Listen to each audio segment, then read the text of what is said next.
Hello बच्चों, स्वागत है आपका केमिस्ट्री क्लास में। लास्ट टाइम हमने डिस्कस किया था वेंट ऑफ फैक्टर के बारे में। वेंट ऑफ फैक्टर क्या होता है और कैसे उसको निकालते हैं, उसके दो तीन फॉर्मूले हमने देखे थे। जैसे normal mass upon molecular mass upon abnormal molecular mass. Molecular mass एक तो थ्योरेटिकल कैलकुलेटेड होता है हमारे पास उसके फॉर्मूले से, और दूसरा हम कोलिगेटिव प्रॉपर्टी की स्टडी करके निकालते हैं। दोनों अगर अलग आते हैं तो उस केस में क्या होता है, दोनों अगर अलग हैं तो बच्चों आप ये समझिए कि भैया तो एसोसिएशन हुआ है या डिसोसिएशन हुआ है। एसोसिएशन में मोलिकुलर मास ज़्यादा आता है, मोलर मास डिसोसिएशन में कम आता है।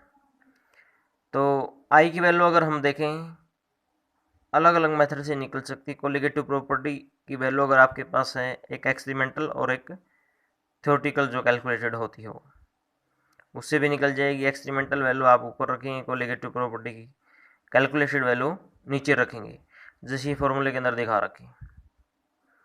उसके बाद आज हम डिस्कस करते हैं calculation of degree of association और डिसोसिएशन। कैसे निकलेगा अभी कितना डिसोसिएशन हुआ कितना एसोसिएशन।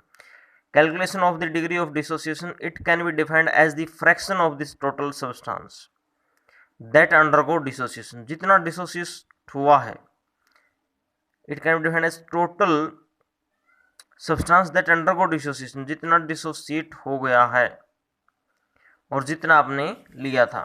जैसे नेक्स्ट पेज के ऊपर फॉर्मूले में दे रखा है आपको। आज का अपना फाइनल लास्ट टॉपिक है इस यूनिट का। फिर कुछ न्यूमेरिकल हम डिस्कस करते हैं, देन ये चैप्टर फिनिश आपका। कोई डाउट्स अगर है तो आप इन द मेन टाइम पूछ सकते हैं।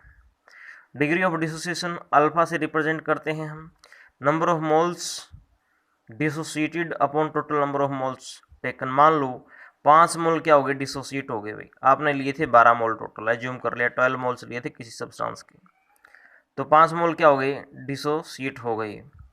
तो 5 डिवाइड बाई 12, तो ये आ जाएगा आपके पास क्या, degree of dissociation means alpha. Next है बच्चों calculation of degree of association, same method है, इसको भी हम अल्फा से रिप्रेजेंट करेंगे। Number of moles associated upon total number of moles taken. कितने मोल एसोसिएट हो गए और कितने मोल जो है आपने लिए थे, सेम मेथड से यही निकलता है। एक यहाँ पे नोट है सबसे इम्पोर्टेंट, क्या कि वेंट ऑफ फैक्टर अगर बच्चों आई की वैल्यू क्या हो, 1 से ज़्यादा, तो इसका मतलब क्या है, डिसोसिएशन हुआ है। अगर इसकी वैल्यू 1 से कम है, लेसर देन 1, इसका मतलब एसोसिएशन हुआ है।